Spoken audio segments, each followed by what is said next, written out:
ہسپتال میں لوگوں کی دردناک کہانیاں سن کر میں اپنا غم بھول جاتی تھی۔ جب لوگ مجھے اپنی پریشانیاں بتاتے یا اپنی مجبوریاں بتا دیتے تو میں لرز جاتی تھی۔ مجھے یقین نہیں ہوتا تھا کہ میں ان لوگوں کے ساتھ ان کے اپنے ہی اس قدر برا کر سکتے ہیں۔ اسی طرح جب میری اپنی زندگی میں ایک ایسا مسئلہ میرے ساتھ ہوا جس کی وجہ سے نہ صرف مجھے میری نوکری سے ہاتھ دھونا پڑا بلکہ میرا سب کچھ ختم ہو گیا، میں سوچ بھی نہیں سکتی تھی کہ نیکی کرنے کے بدلے میں مجھے اتنا ذلیل و خوار کیا جائے گا۔ اگر مجھے علم ہوتا کہ ایک غریب اور لاچار لڑکی کی زندگی بچانے کے لیے مجھے پورے ہسپتال میں ذلیل و رسوا کیا جائے گا تو میں یہ ہرگز نہ کرتی۔ خیر، میں ظلم کا ساتھ بھی نہیں دے سکتی تھی۔ ظالم نے اس بار تو حد ہی کر دی۔ مجھے 11 سال اسی کام میں ہو چکے تھے، لیکن کئی گناہ گار یہاں پر آتے اور اپنا گناہ چھپاتے تھے، لیکن یہ جو مسئلہ آج میرے سامنے پیش آیا تھا یہ ان سب سے الگ تھا، بہت ہی عجیب و غریب۔ پہلے تو میں نے اس مسئلے میں ہاتھ ڈالنے سے انکار کر دیا، لیکن جب ڈاکٹر راضی ہو گئے تو مجبوراً مجھے بھی ان کے ساتھ کام کرنا پڑا۔ اس کے ساتھ ہی میں ان ڈاکٹروں کا ساتھ تو دے رہی تھی، لیکن دل ہی دل میں یہ سوچ رہی تھی کہ کاش میں اس لڑکی نادیہ کی مدد کر دیتی۔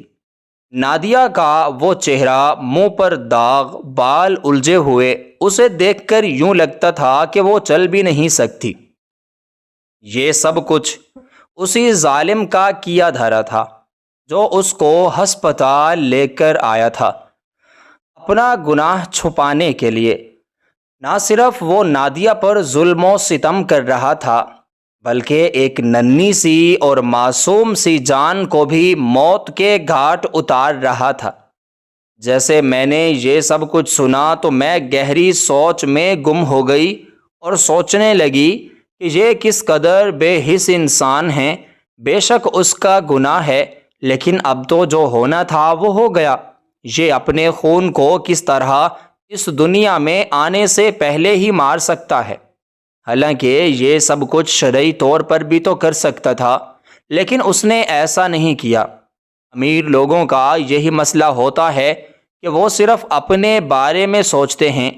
اس نے اپنے جنون اور عاشقی میں نادیہ کے ساتھ جو کیا وہ ناقابل تلافی تھا۔ پہلے ایک جرم جو اس کے ساتھ اس امیر لڑکے نے کیا تھا وہ یہ تھا کہ اس کے ساتھ ناجائز اور غلط تعلق رکھا، اور اس کے بعد جب اس کو علم ہوا کہ اب اس گناہ کا ثبوت سر عام ہونے والا ہے، اس نے اس لڑکی پر اور بھی زیادہ ظلم و ستم کرنا شروع کر دیا۔ جیسے ہی مجھے اس امیر لڑکے فرحان نے یہ سب کچھ کہا، اور اس کے علاوہ اس نے ڈاکٹر پر دباؤ ڈالا کہ نادیہ کا جلد از جلد آپریشن کیا جائے کیونکہ وہ یہ سب نہیں چاہتا۔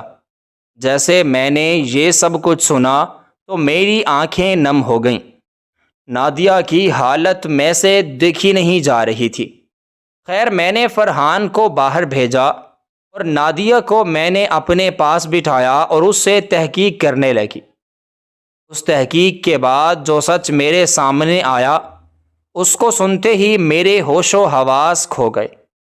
میں سوچ بھی نہیں سکتی تھی کہ یہ امیر زادہ فرحان اتنا بڑا دھوکے باز نکل سکتا ہے۔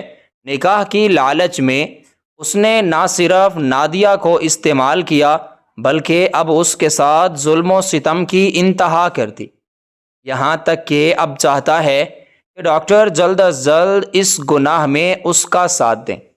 حالانکہ یہ سب کچھ اتنا آسان نہیں تھا جتنا وہ کہہ رہا تھا۔ خیر، امیر لوگوں کے لیے کیا مشکل اور کیا آسان۔ اس نے ڈاکٹروں کو فوراً اس کام کے کرنے کے لیے راضی کر لیا، کیونکہ ڈاکٹر پہلے اس کام کو کرنے کے لیے انکار پر انکار کیے جا رہے تھے۔ اس کے فوراً بعد ہی جب فرحان نے ایک بہت بھاری رقم ان کو دینے کا اظہار کیا تو وہ اٹھ کھڑے ہوئے۔ انسانیت تو ان سب میں مر گئی اور دولت کی وجہ سے میں لانا چاہ گئی، اس سب میں موجود ہو گئی تھی، اور میں ایسا ہرگز نہیں چاہتی تھی۔ بے شک زندگی میں مجھ سے بھی اس قسم کے کئی گناہ ہو چکے تھے، لیکن یہ گناہ سب سے بھاری تھا۔ میں پیسے لے کر کسی کو بھی برباد نہیں کر سکتی تھی، اور نادیہ جو کہ ایک مظلوم لڑکی تھی، اس کے ساتھ تو میں ایسا بالکل بھی نہیں کر سکتی تھی، اور اس کے ساتھ ہی مجھے نادیہ نے ساری حقیقت بھی بتا دی تھی۔ حقیقت کو جانتے ہوئے میں کس طرح فرحان کا ساتھ دے سکتی تھی؟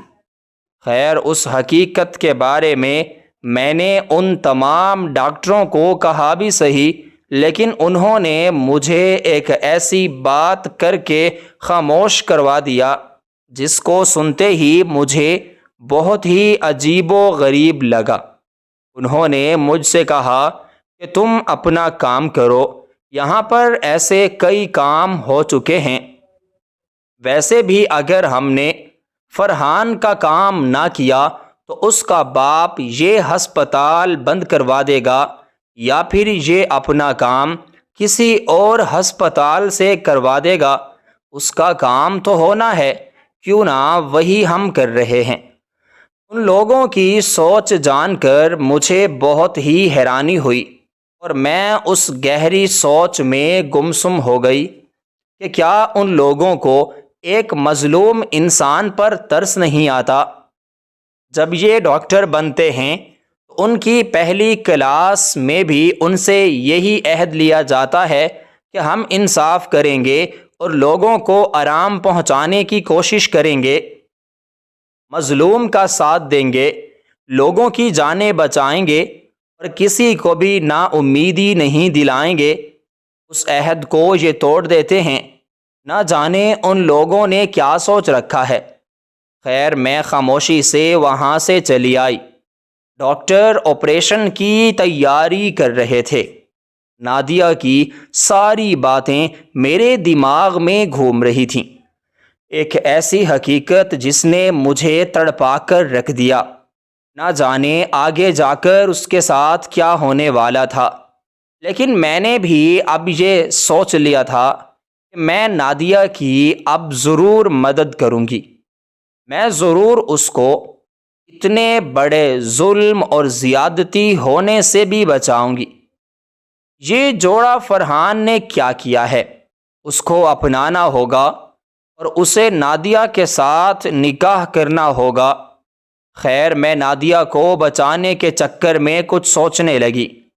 میں چاہتی تھی کہ اس سب میں میرا نام بھی نہ آئے اور نادیہ کی جان بھی بچ جائے۔ اسی دوران مجھے نادیہ کی بات یاد آ گئی۔ مجھے نادیہ کی وہ بات یاد آ گئی جب نادیہ نے مجھ سے کہا کہ وہ فرحان کے گھر میں کئی عرصہ سے کام کر رہی ہے، وہ اس کے گھر کی ملازمہ ہے۔ نادیہ کو دیکھ کر یہ نہیں لگتا تھا کہ وہ اس گھر کی ملازمہ ہیں، بہت ہی خوبصورت اور اس قدر سنجیدہ تھی کہ اس کو دیکھ کے لگتا تھا کہ شاید یہ کسی محل کی شہزادی ہے یا کسی بہت ہی امیر والدین کی اکلوتی بیٹی ہے۔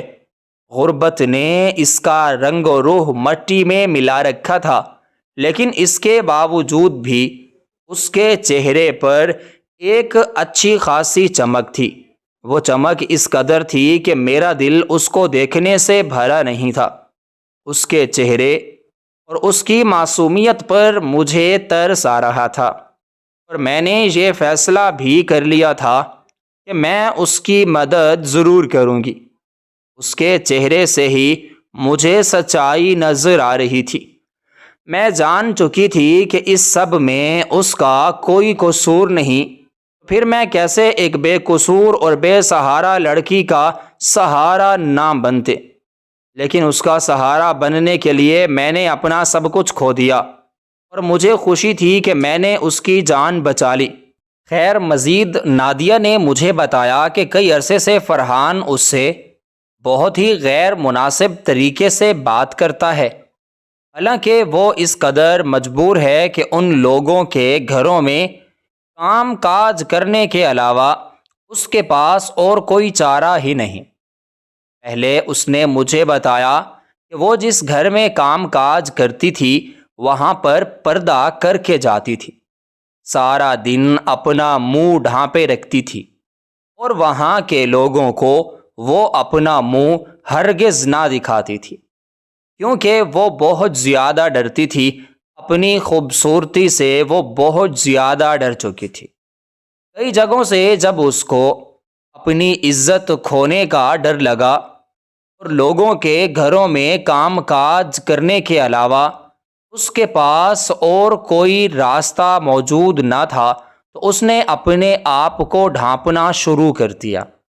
وہ نقاب کر کے جاتی تھی، لیکن ایک گھر میں اس کو نقاب کرنے کی وجہ سے ان لوگوں نے کام کرنے سے چھٹی دے دی اور کہا کہ نہ جانے تم اس نقاب میں کیا چھپاتی ہو، تمہاری کیا حقیقت ہے، ہمیں تمہارے اس پردے سے ڈر لگتا ہے، حالانکہ اس سے پہلے ہم نے کوئی ایسی ملازمہ نہیں دیکھی جو نقاب کرتی ہو۔ اگر تم اتنی ہی پردے والی بیوی ہو تو گھر بیٹھو۔ اسی کے ساتھ ہی نادیہ نے مجھے مزید بتایا کہ میرا کلیجہ پھٹ جاتا تھا جب لوگ میرے پردے کے اوپر تانے دیتے تھے۔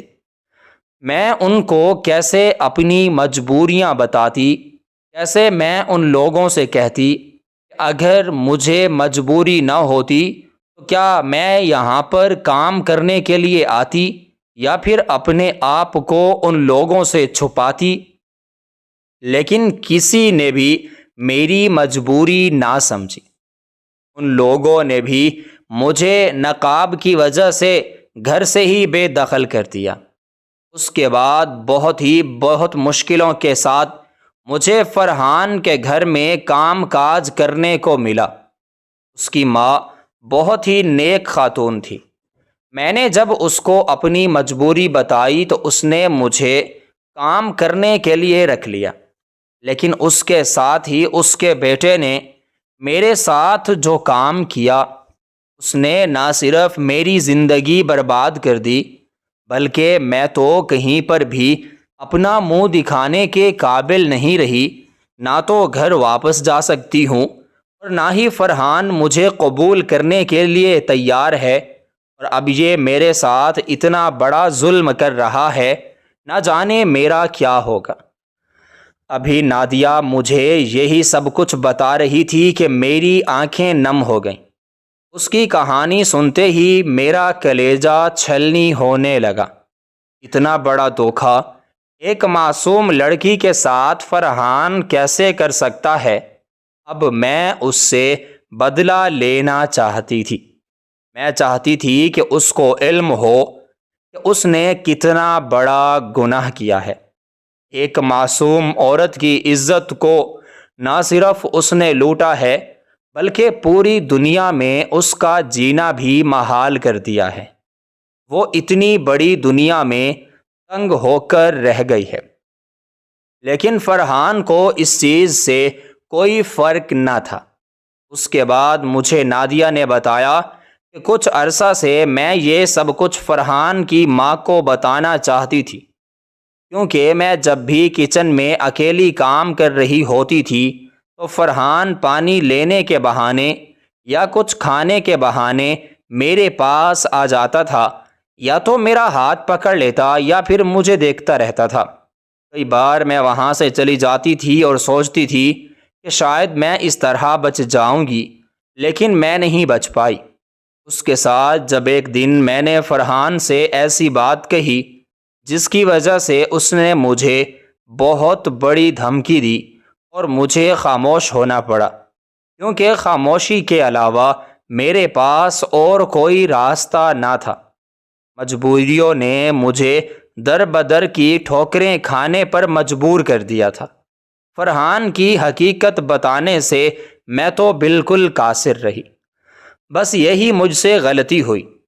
ایک دن جب اس کی ماں اور اس کی بہن بازار کچھ خریدنے کے لیے گئیں تو فرحان پیچھے گھر آ گیا۔ میں کھانا بنا رہی تھی۔ گھر میں کوئی بھی ملازم موجود نہ تھا۔ میں تو بہت زیادہ ڈر گئی، پھر قدموں کے نیچے سے زمین بھی نکل گئی۔ جیسے میں نے فرحان کو اپنی طرف آتے ہوئے دیکھا، میں نے سوچ لیا کہ آج میرے ساتھ بہت ہی برا ہونے والا ہے، لیکن اس دن بھی کچھ نہ ہوا۔ اس دن فرحان میرے قریب آیا اور میں نے اس کے سامنے ہاتھ جوڑ دیے۔ میں نے کہا، میں بے شک مجبور ہوں، لیکن خدارا میری مجبوری کا فائدہ مت اٹھاؤ۔ اگر تم میرے حالات جان لو، میرے گھر کے حالات جن کی وجہ سے میں یہاں پر کام کر رہی ہوں، تو خدا کی قسم تم چیخ اٹھو گے، لیکن میں تمہیں نہیں بتانا چاہتی، اس لیے کہ میں ایک خود غرض لڑکی نہیں ہوں۔ میں چاہتی ہوں کہ میں کام کاج کر کے حلال رزق کماؤں۔ اگر میں چاہوں تو تمہارے ساتھ جیسے تم چاہتے ہو ویسا کر لوں، اور تم سے بہت ہی بڑی قیمت لے لوں اور اپنی عیش و عشرت سے زندگی کو گزاروں، لیکن میں یہ سب کچھ نہیں کر سکتی۔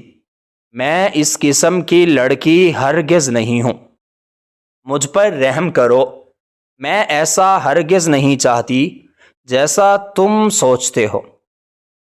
ہاں، اگر تم واقعی مجھے اپنانا چاہتے ہو، مجھ سے محبت کرتے ہو، تو اپنے ماں باپ سے بولو شادی کر لو مجھ سے۔ میں شادی کرنے کے لیے تم سے تیار ہوں، لیکن جو تم چاہتے ہو میں مر کر بھی ایسا نہیں کروں گی۔ تب فرحان میرے قریب آیا، اتنا قریب آیا کہ میرے دل کی دھڑکن تیز ہونے لگی۔ میں پیچھے ہوتی جا رہی تھی، لیکن وہ مزید آگے آ رہا تھا، یہاں تک کہ اس نے میرا ہاتھ پکڑ لیا اور میری آنکھوں میں غور سے دیکھنے لگا۔ میں نے اس سے نظریں چرا لیں، دوسری طرف دیکھنے لگی تو اس نے میرا بازو پکڑا اور کہنے لگا کہ میری آنکھوں میں دیکھو۔ مجبور ہو کر مجھے اس کی آنکھوں میں دیکھنا پڑا۔ اس کے بعد ہی اس نے مجھ سے کہا کہ میرا دل چاہتا ہے کہ تمہاری آنکھوں میں ڈوب جاؤں۔ جب بھی تمہیں دیکھتا ہوں تو اپنے آپ کو تم سے دور نہیں رکھ پاتا۔ میرا دل کرتا ہے کہ ابھی سے وقتوں میں حاصل کر لوں، لیکن جیسا تم چاہتی ہو ویسا کسی بھی صورت ممکن نہیں ہے۔ میری ماں کبھی بھی تمہارے لیے نہیں مانے گی۔ تم جانتی ہو کہ میری شادی کی تاریخ بھی پکی ہو چکی ہے۔ میری امی کی دوست کی بیٹی مہوش سے میری شادی ہونے والی ہے، لیکن وہ لڑکی مجھے ذرا بال برابر پسند نہیں ہے۔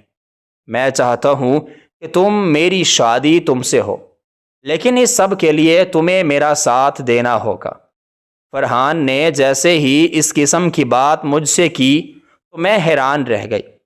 میں اسے دیکھنے لگی کہ میں اس سب میں تمہارا کوئی ساتھ نہیں دے سکتی۔ میں بہت ہی اچھی لڑکی ہوں، کیونکہ میں اس کو دیکھ چکی تھی۔ وہ ایک دو بارہ ہمارے گھر بھی آ چکی تھی۔ وہ بہت ہی اہل طرز تھی، مجھ سے بھی وہ بہت ہی اچھے طریقے سے بات چیت کرتی تھی اور کہتی تھی، میں چاہتی ہوں کہ تم میری اچھی دوست بن جاؤ۔ جب میری رخصتی ہو کر اس گھر میں آئے گی تو میں ہر وقت تمہارے ساتھ رہوں گی اور تمہارے کام کاج کرنے میں تمہاری مدد بھی کروں گی۔ تمہارے اتنے خوبصورت ہاتھ ہیں، یہ کام کرنے کے لیے نہیں بنے۔ تمہیں تو کسی محل کے اندر شہزادی ہونا چاہیے تھا۔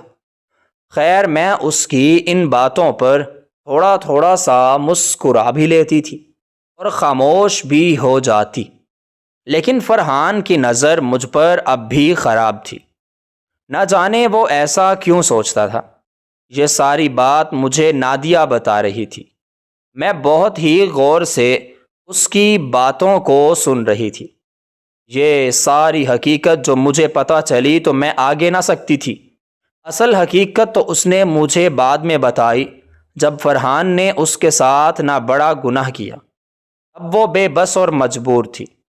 پہلے تو میں نے اسے کہا کہ تم مجبور نہیں تھی، تم نے جان بوجھ کر یہ سب کچھ کیا ہے۔ جو گناہ تم نے کیا ہے اب اس کی سزا تمہیں مل رہی ہے۔ تمہاری دنیا بھی برباد ہو چکی ہے اور تمہاری آخرت بھی نہ جانے کیسے گزرے گی۔ ابھی میں یہی سب کچھ نادیہ سے کہہ رہی تھی، اس نے مجھے کہا کہ خدا را میری بات آگے تو سن لیں، مجھ پر واقعی میں بہت بڑا ظلم کیا گیا ہے، مجھ پر واقعی میں بہت بڑی زیادتی کی گئی ہے۔ اگر میں نے فرحان کی بات مانی ہوتی تو کئی عرصہ پہلے ہی مان لیتی، اس کو نکاح کرنے کا بولتی، اس کو اپنی محبت میں پھنساتی، لیکن میں یہ سب کچھ نہیں سوچتی۔ اس کے باوجود بھی میرے ساتھ اتنا بڑا ظلم ہوا ہے۔ خیر، میں نے رات دن سے کہا ہمارے پاس اتنا وقت نہیں ہے، فرحان باہر انتظار کر رہا ہے۔ میں نے اسے کہا ہے کہ میں تمہارا چیک اپ کر رہی ہوں، جو بھی بات ہے جلدی بتاؤ۔ اس کے بعد ہی نادیہ نے میرے سامنے ہاتھ جوڑے اور کہا خدا را میری مدد کرو، جو گناہ ہو چکا ہے اب میں مزید گناہ نہیں کرنا چاہتی۔ ایک معصوم جان کا قتل میں اپنے ہاتھوں سے نہیں کرنا چاہتی۔ اگر آپ کے بس میں ہے تو خدا را میری مدد کریں۔ بے شک فرحان مجھے اپنانے کے لیے تیار نہیں ہے، نہ اپنائے میرے ماں باپ بھی اب مجھے رکھنے کے لیے تیار نہیں ہیں۔ میں اس بچے کے ساتھ اپنی ساری زندگی کو گزار دوں گی، کیونکہ میں نہیں چاہتی کہ کوئی اور مرد آ کر میرے کردار پر باتیں کرے، میرے کردار پر کیچڑ اچھالے اور مجھے آ کر ذلیل اور رسوا کرے۔ جیسے ہی نادیہ نے مجھ سے یہ باتیں کیں تو میں اس کی باتوں کو سن کر حیران اور پریشان رہ گئی۔ اس کے بعد میں نے اس سے کہا کہ مجھے بتاؤ آخر اس رات کیا ہوا تھا۔ نادر نے جو مجھے بات بتائی اس کو سنتے ہی میں اپنے ہوش و حواس کو کھونے لگی۔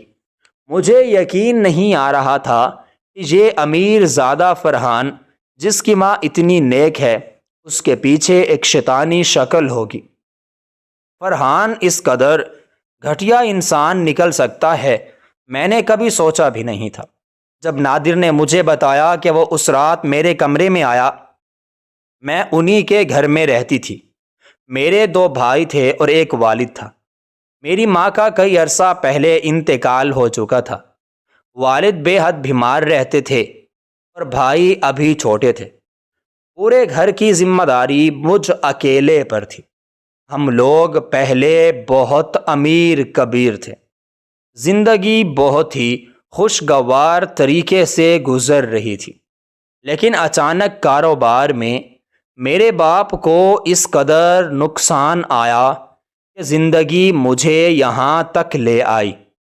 میں بہت ہی اعلیٰ سکولوں میں پڑھی ہوئی ہوں، میرے بھائی بھی پرائیویٹ سکولوں میں پڑھ رہے تھے۔ میرے باپ کا بہت ہی بڑا کاروبار تھا، ہماری ہر جگہ پر کوٹھیاں اور زمینیں تھیں، لیکن میرا باپ ایک ایسا دوست جو کہ ہمارا بہت ہی قریبی رشتہ دار بھی تھا، اس نے ایک پروجیکٹ میں میرے باپ کو اس طرح پھنسایا کہ ہمارا سب کچھ ختم ہو گیا۔ زمینیں جو ہم نے خریدی تھیں وہ بیچ کر ہم نے لوگوں کے قرض دیے، جو گھر ہمارے ہر شہر میں تھے ان کو بیچنا پڑا۔ اس قدر حالات ہم پر آ گئے تھے کہ گھر، کھانے پینے کے سامان بھی ختم ہو گئے۔ ایک وقت تھا جب ہم عروج پر تھے، کسی چیز کی کوئی کمی نہ تھی، میں جو خواہش کرتی تھی اسی وقت ہی پوری ہو جاتی تھی۔ ہر ہفتے میں بازار جاتی، اپنی دوستوں کے ساتھ گھومتی پھرتی، بہت ہی خوشگوار زندگی بسر کر رہی تھی۔ لیکن اچانک کسی بد نظر کی ایسی نظر لگی کہ میرا سب کچھ برباد ہو گیا، میری زندگی اجڑ گئی۔ میری وہ دوست جن کے ساتھ میں ہر وقت اپنا ٹائم سپینڈ کیا کرتی تھی، ان کو مہنگے مہنگے تحفے دیتی تھی، یہاں تک کہ ان کو شاپنگ بھی میں اپنے پیسوں سے کرواتی تھی۔ جب میں نے اپنی ان دوستوں سے اپنے لیے مدد مانگی تو انہوں نے فوراً انکار کر دیا۔ وہ صرف انکار کرتی تو مجھے اتنا افسوس نہ ہوتا، بلکہ انہوں نے تو میرے ساتھ دوستی ہی چھوڑ دی، میرے ساتھ ملنا چھوڑ دیا، بالکل تنہا رہ گئے، کچھ باقی نہ رہا۔ محلے والے جو کل تک ہم سے ادھار لیتے تھے اور ہمیں بہت عزت دیتے تھے، لیکن آج وہ لوگ ہم پر کئی قسم کی باتیں کرنے لگے۔ میرے باپ کو نشئی بولنے لگے، میری ماں کا تو کچھ عرصہ پہلے ہی انتقال ہو گیا تھا۔ یہ صدمہ جو کاروباری اور معاشی بدحالی کا میرے باپ کو لگا تھا وہ ہم برداشت نہ کر سکے۔ میرے باپ کو ہارٹ اٹیک آیا اور اسی کے ساتھ انہیں فالج کی بیماری بھی ہو گئی، جس کی وجہ سے وہ ہمیشہ کے لیے چارپائی پر آ کر بیٹھ گئے، کوئی کام بھی نہ کر سکتے تھے۔ میرے بھائی بھی بہت زیادہ چھوٹے تھے اور میں اپنے گھر میں بڑی تھی۔ کام کاج کرنے کے علاوہ میرے پاس اور کوئی راستہ بھی موجود نہ تھا، حالانکہ میری تعلیم اچھی بھلی ہے۔ کئی جگہ پر نوکری کرنے کے سلسلے میں گئی تو وہاں کے باس بہت ہی غیر مناسب رویہ اختیار کرتے تھے۔ عزت کو بچانے کے چکر میں وہاں سے بھی واپس آ گئی۔ در بدر کی ٹھوکریں کھا رہی ہوں، لیکن وہی عزت بھی نہ بچا سکے۔ میں اپنے گھر ہفتے میں ایک بار جاتی ہوں۔ میرا گھر فرحان کے گھر سے بہت دور ہے۔ جس شہر میں پہلے کام کرتی تھی وہ لوگ مجھے رکھنے کے لیے تیار نہیں۔ اپنے محلے کے لوگ ہمارے ساتھ تو بولتے بھی نہیں ہیں۔ ہمارے محلے میں بہت ہی امیر لوگ رہتے تھے۔ میں نے ان کے گھر کام کرنا چاہا تو انہوں نے میری جوانی اور خوبصورتی کی وجہ سے مجھے کام نہ دیا۔ میری خوبصورتی میرے لیے ہی ایک عذاب بن چکی تھی۔ اسی کی وجہ سے میں تو در بدر کی ٹھوکریں کھاتی پھر رہی تھی۔ اسی طرح میں در بدر کی ٹھوکریں کھاتی کھاتی فرحان کے گھر میں جا پہنچی۔ اس کی ماں نے مجھے رہنے کے لیے ایک کمرہ بھی دیا ہوا تھا۔ گھر کے سارے کام کاج کر کے میں وہیں سو جایا کرتی تھی۔ ہفتے میں ایک دو بار کبھی مجھے وقت ملتا تو اپنے والد کو ملنے کے لیے آتی، ورنہ ہفتے بعد ایک رات آ کر میں اپنے گھر سکون سے سوتی تھی۔ اب مجھے اپنے گھر گئے ہوئے تقریباً 2 ہفتے ہو چکے تھے۔ میرا دل اپنے والدین سے ملنے کے لیے بے حد بے قرار ہو رہا تھا۔ آج رات میں اس دنیا سے سوئی کہ کل صبح اپنے والد اور بھائیوں سے ملنے کے لیے جاؤں گی، لیکن میرے ساتھ ایک ایسا واقعہ ہوا کہ میں جا نہ سکی۔ میں یہ حقیقت ان سے چھپانا چاہتی تھی، لیکن یہ سب بھی مجھ سے نہ ہوا۔ جب رات کے آدھے وقت فرحان نے مجھے نشے والا پانی پلایا، مجھے یہ علم نہ تھا کہ اس نے میرے ساتھ اتنا بڑا دھوکہ کیا ہوا ہے۔ میں نے وہ پانی پیا اور مجھے اس کے بعد کچھ علم نہ رہا کہ میرے ساتھ کیا ہوا۔ اگلی صبح کو بھی جب ہوش نہ آیا، دوپہر کو جب میری آنکھ کھلی تو مجھے اپنے جسم پر بہت زیادہ بوجھ لگ رہا تھا۔ جیسے میں نے ہوش پایا تو میں فرحان کے ساتھ اس کے کمرے میں بہت ہی غیر مناسب طریقے سے سو رہی تھی، یہاں تک کہ میرے پاس کچھ باقی نہیں بچا تھا۔ مجھے یقین ہو چکا تھا کہ اب میں برباد ہو چکی ہوں۔ فرحان نے اپنی ہوس پوری کر لی تھی، جو وہ چاہتا تھا وہ ہو چکا تھا۔ ابھی میں کچھ سنبھلتی کہ اس کی ماں کمرے میں آ گئی۔ جیسے اس نے مجھے اس حال میں دیکھا تو وہیں پر اس نے تماشا شروع کر دیا۔ اس بات کا علم اس کی بہن مہوش کو نہ تھا۔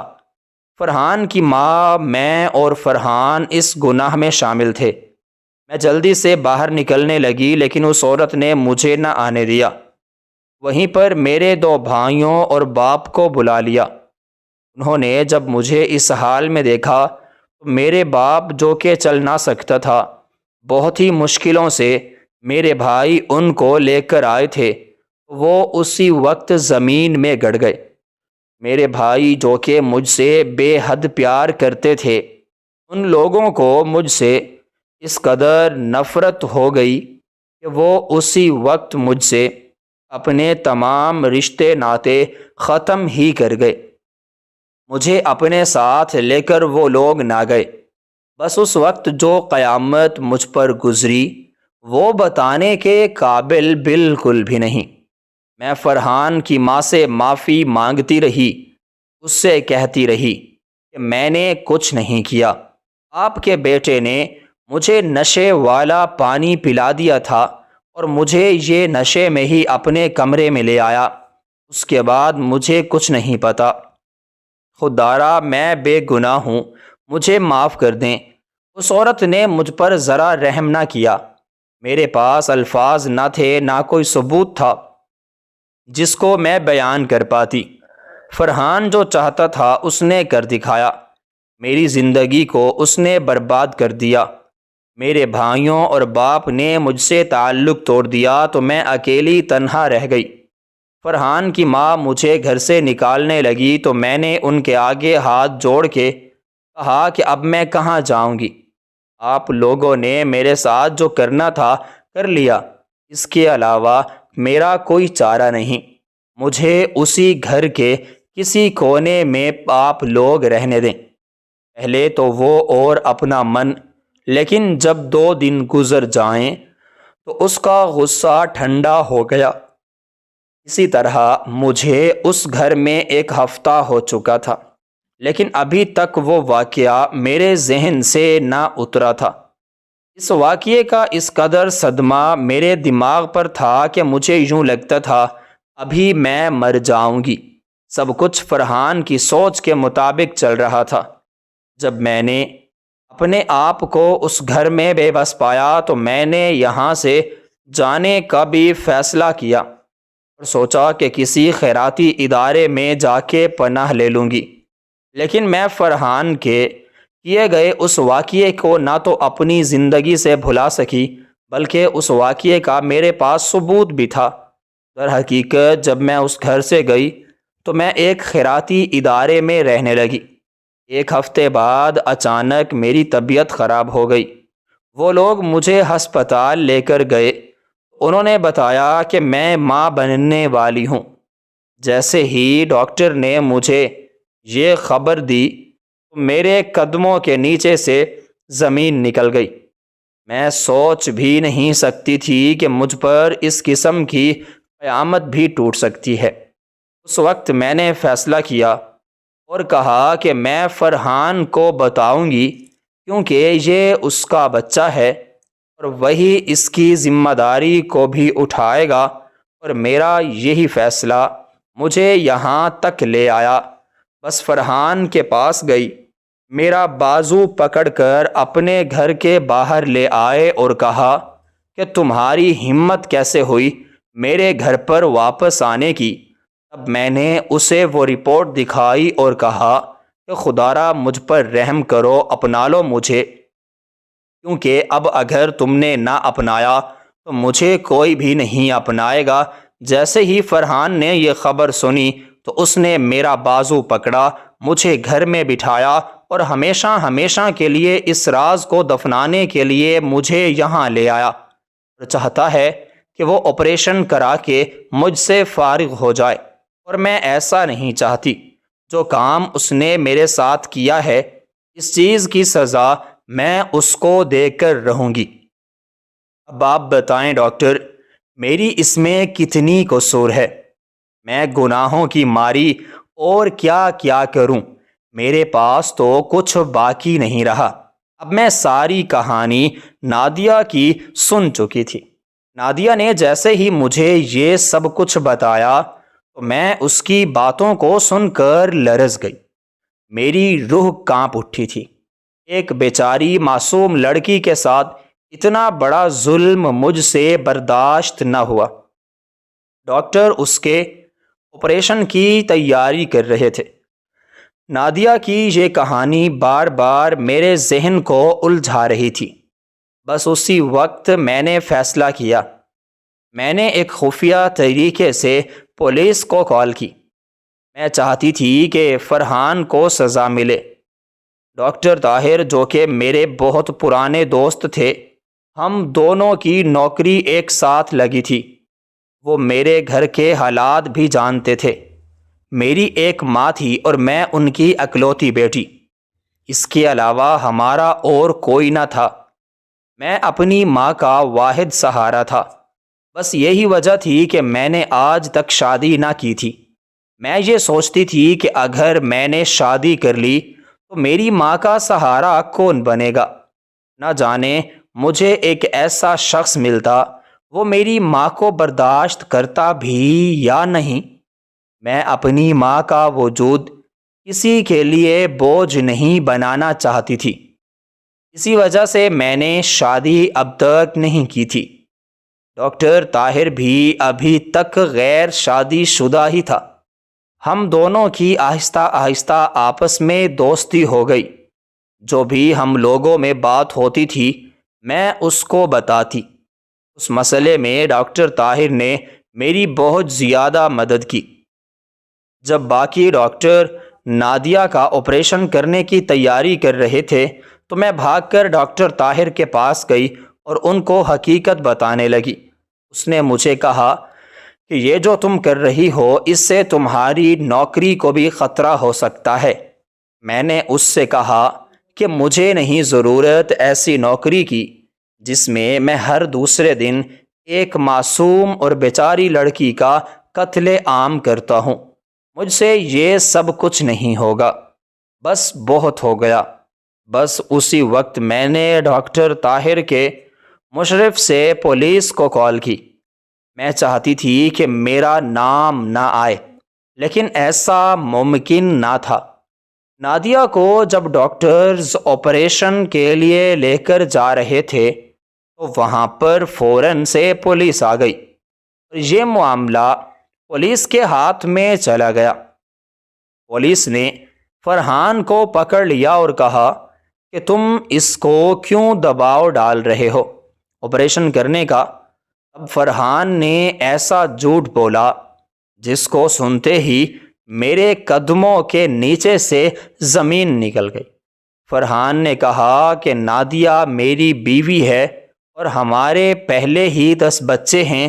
یہ نادیہ کی خواہش ہے کہ یہ بچہ اس کو نہیں چاہیے، اسی وجہ سے ہم یہ کروا رہے ہیں اور ہم اس کے حقدار ہیں۔ میں چیخی اور کہنے لگی کہ یہ سب جھوٹ ہے، آپ نادیہ سے پوچھ رہے ہیں۔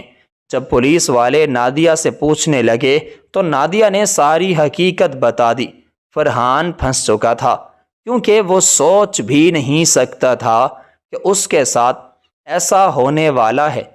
تبھی میں نے اس سے کہا کہ اس کو تھانے لے جائیں اور سزا دیں۔ اس طرح نادیہ کی تو جان بالکل بچ گئی، لیکن میری جان اس سانحے میں چلی گئی۔ نادیہ کو میں نے اپنی امان میں ایک خیراتی ادارے میں رکھا۔ اس کے بارے میں کسی کو کچھ بھی علم نہ تھا، لیکن مجھ پر ایک ایسی قیامت ٹوٹی جس کی وجہ سے میں بکھر گئی۔ جب ایک ہفتے بعد فرحان جیل سے واپس آ گیا، کیونکہ وہ لوگ بہت ہی امیر تھے، اس نے پولیس والوں کا منہ جا کر پیسے سے بھر دیا، جس کی وجہ سے وہ اپنا منہ کھول ہی نہ سکا۔ بس اس نے فوراً آ کر مجھے پکڑ لیا اور کہا کہ نادیہ کہاں ہے؟ میں نے اس سے کہا کہ مجھے اس کے بارے میں کچھ پتہ نہیں ہے، اس کو اس کے والد لے گئے ہیں۔ اس کو یقین نہ آیا۔ اب اس نے مجھے دھمکی دی کہ اگر میں نے اس کو سچ نہ بتایا تو وہ مجھے مار ڈالے گا یا میری نوکری ختم کروا ڈالے گا۔ میں نے اس سے کہا کہ تم چاہے جو کر لو، لیکن میں تمہیں کچھ نہیں بتانے والی۔ اب اس نے مجھ پر رشوت کا الزام لگا کر مجھے میری نوکری سے ختم کروا دیا۔ ڈاکٹر طاہر بھی اس معاملے میں کچھ نہ کر سکا۔ وہ میری مدد کرنے کے لیے آگے بڑھا، لیکن میں نے اس کو روک لیا کیونکہ میں یہ سب باتیں نہیں چاہتی تھی کہ میری وجہ سے اس کی نوکری بھی جائے، لیکن اس کے بعد بھی داخلہ طاہر میری مدد کرتا رہا۔ میں گھر میں آ کر بیٹھ گئی۔ ڈاکٹر طاہر ہر دفعہ میری مدد کرتا تھا۔ وہ میرے گھر پر آ جاتا تھا اور گھر آ کر میرا حوصلہ بنتا۔ اس کے بعد اس نے ایک ادارے میں جہاں پر ڈاکٹر کی ضرورت تھی وہاں پر اس نے میری نوکری لگوا دی۔ بے شک یہ عارضی طور پر تھی، لیکن کچھ عرصے بعد میں وہاں پر ہمیشہ کے لیے پکی ہو گئی۔ میں اب اسی خیراتی ادارے میں کام کر رہی تھی جہاں پر نادیہ رہتی تھی۔ میں اس سے بھی ملتی تھی، اس کی خیر خیریت بھی معلوم کر لیتی تھی، اس کا خیال بھی رکھتی تھی اور وہاں پر نوکری بھی کرتی تھی۔ اس طرح میرے ساتھ ایک ایسا واقعہ ہوا جس کی وجہ سے میرا سب کچھ ختم ہو گیا۔ جب میں یہاں پر کام کر رہی تھی تو پیچھے فرحان نے میری ماں پر زبردستی کرنے لگا۔ اس سے پوچھنے لگا کہ نادیہ کہاں ہے اور تمہاری بیٹی کہاں ہے؟ میری ماں نے اسے کچھ نہ بتایا۔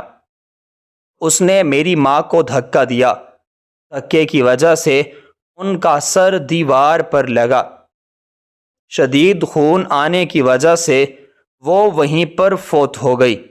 اس بے رحمی کی حالت میں فرحان اس کو چھوڑ کر چلا گیا۔ میں جب کام سے گھر واپس آئی تو پورے گھر میں خون پھیل چکا تھا۔ میری ماں زندہ نہ تھی۔ یہ دیکھ کر میرے ہوش و حواس ختم ہو گئے۔ مجھے اپنی آنکھوں دیکھی پر یقین نہیں آ رہا تھا۔ مجھے تو کچھ سمجھ ہی نہیں آ رہا تھا کہ میں کیا کروں۔ میں نے فوراً ایمبولینس کو کال کی اور ڈاکٹر طاہر کو بلایا، لیکن اس وقت سب کچھ ختم ہو چکا تھا۔ ڈاکٹر طاہر نے مجھے بتایا کہ آپ کی ماں اب اس دنیا سے چل بسی ہیں، بس میرے پاس کچھ باقی نہ رہا۔ نادیہ کو بچانے کے چکر میں میں سب کچھ کھو چکی تھی۔ خوب روئی، اپنی ماں کو یاد کرتی۔ بس پھر اس کے بعد میں نے وہ گھر بھی بیچ دیا تھا اور ہمیشہ کے لیے اسی ادارے میں نے پناہ لے لی۔ نادیہ کے ساتھ رہتی تھی۔ کچھ عرصے بعد نادیہ کا بیٹا پیدا ہوا۔ یہ بالکل نادیہ کی طرح خوبصورت تھا۔ اس کو دیکھ کر مجھے لگتا تھا کہ جیسے یہ کسی محل کا شہزادہ ہو، لیکن ابھی تک اس حقیقت کے بارے میں فرحان کی ماں کو پتہ نہ تھا۔ اس عرصے میں فرحان کی شادی مہوش سے ہو چکی تھی۔ میں نے فیصلہ کیا کہ میں فرحان کی ماں کو یہ ساری حقیقت ضرور بتاؤں گی۔ تب میں نے خفیہ طور پر فرحان کی ماں کو اس ادارے میں بلا لیا اور کہا کہ اس ادارے میں کچھ بچوں کی فیس کا مسئلہ بنا ہوا ہے۔ ہم چاہتے ہیں کہ آپ کچھ پیسے ڈونیٹ کر دیں تاکہ ان کا مسئلہ حل ہو جائے۔ پہلے تو ان کو بات سمجھ آ گئی۔ اس کے بعد ہی میں ان کو ایک الگ کمرے میں لے گئی۔ میں نے نادیہ سے ملوایا، جس کو دیکھ کے وہ چونک گئے۔ میں نے اس سے کہا کہ یہ وہی لڑکیاں ہیں جس کے ساتھ تمہارے بیٹے نے زیادتی کی تھی اور اب اس کا بیٹا پیدا ہو چکا ہے۔ جیسے ہی فرحان کی ماں نے یہ بات سنی، اس کی آنکھیں نم ہو گئیں، اس کے ہوش و حواس کھونے لگے، کیونکہ کچھ عرصہ پہلے ہی جب وہ اولاد کے سلسلے میں مہوش کو ایک ڈاکٹر کے پاس لے کر آئی تھی تو ڈاکٹر نے اس کو ایک بہت ہی بری خبر دی تھی۔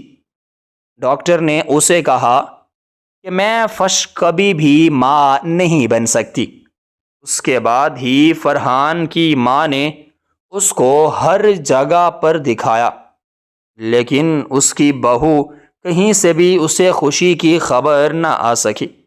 اسی وجہ سے مہوش بالکل نا امید ہو کے ان کا گھر چھوڑ کر جا چکی تھی۔ جیسے ہی فرحان کی ماں کو یہ سب کچھ پتہ چلا تو وہ نادیہ کے قدموں میں آ کے گر گئی اور کہنے لگی کہ ہمیں معاف کر دو، میں تمہارا نکاح کرنا چاہتی ہوں، یہ بچہ بھی ہمارا ہے، تم چلو ہمارے ساتھ۔ لیکن اس وقت نادیہ نے جانے سے انکار کر دیا اور کہا کہ بے شک یہ بچہ آپ کا ہے اور اس کی ساری ذمہ داری آپ لوگ ہی نبھائیں گے، یہ میرے پاس ہی رہے گا، نہ تو میں اس سے آپ لوگوں کو ملنے دوں گی اور نہ ہی خود آپ لوگوں کی طرف منہ کروں گی، لیکن اس کے سارے اخراجات آپ لوگوں نے ہی دینے ہوں گے۔ اور آپ یہ مت بھولیں کہ میں آپ کو بھول چکی ہوں، مہر کی صاحب کو معاف کرنے والی نہیں۔ آپ کی وجہ سے میرے والدین نے مجھے اپنانے سے انکار کر دیا۔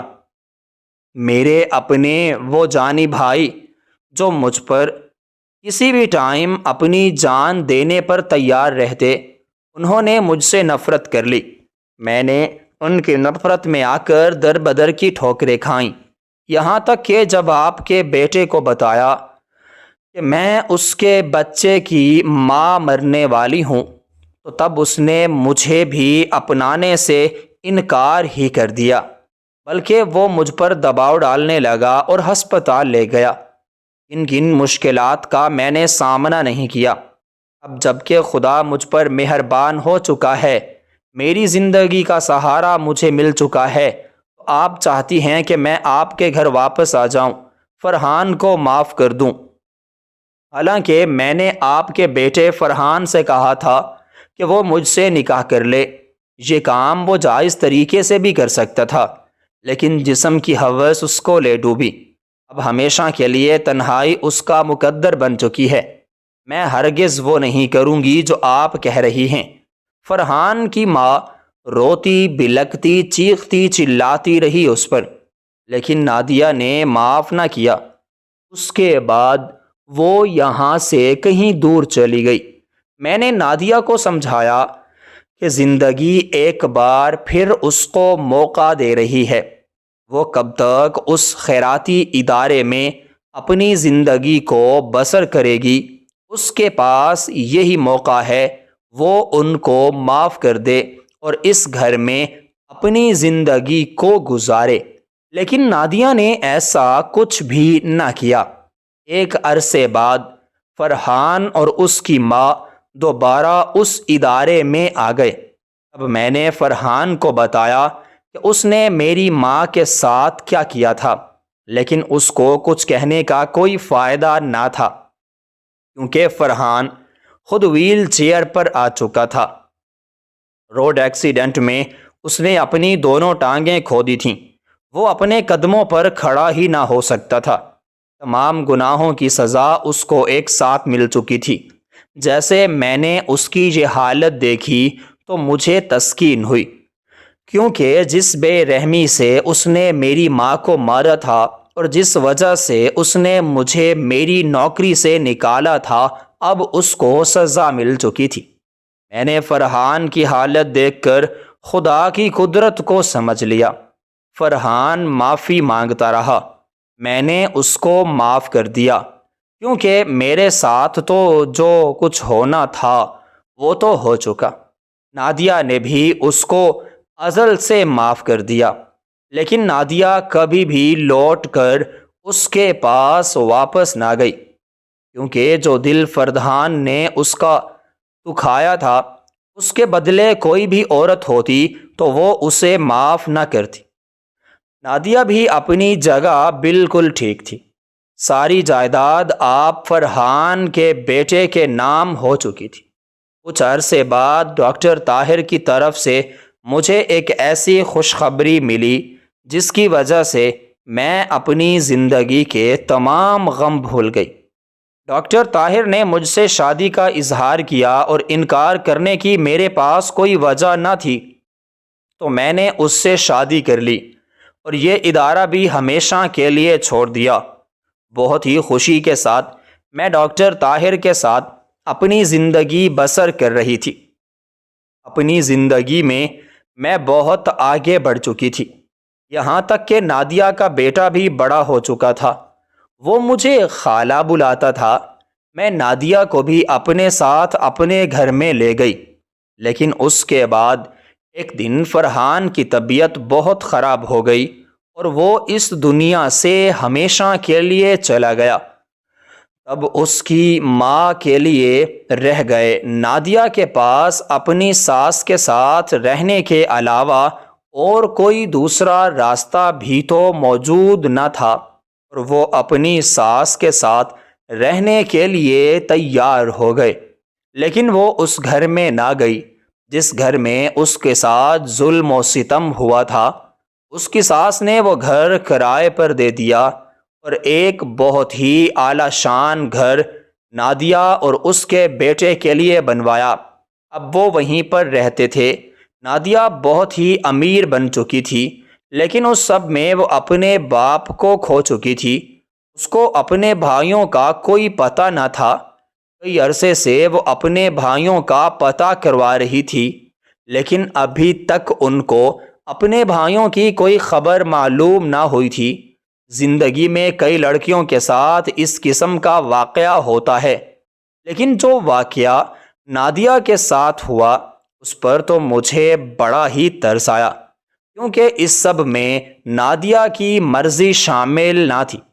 ہسپتال میں نے اس طرح کے کئی سارے کیسز دیکھے تھے، لیکن ان سب میں لڑکیوں کی اپنی مرضی بھی شامل ہوتی تھی، وہ بھی گناہ میں برابر کی شریک ہوتی تھیں۔ جب گناہ کرنے کے بعد ان کو یہ خبر معلوم ہوتی تھی تو ان کے گنہگار ہی ان کو اپنانے سے انکار کر دیتے تھے، جس کی وجہ سے بچے کو مارنے کے علاوہ ان کے پاس اور کوئی چارہ ہی موجود نہ ہوتا، اور ہم بھی مجبور ہو جاتے تھے، کیونکہ اگر ہم ایسا نہ کرتے تو ان کی دنیا برباد ہو جاتی، ان کے والدین معاشرے میں جی نہ پاتے۔ بس میں نے ڈاکٹر طاہر کے ساتھ اپنی زندگی کا نئے طریقے سے آغاز کیا۔ نادیہ کی ساس نے اپنے بھانجے کے ساتھ نادیہ کا نکاح کرایا اور اس کو بھی اپنے ساتھ گھر رکھ لیا۔ نادیہ اس کے ساتھ بہت ہی خوشگوار زندگی گزار رہی تھی اور اپنی زندگی میں بہت آگے بڑھ چکی تھی۔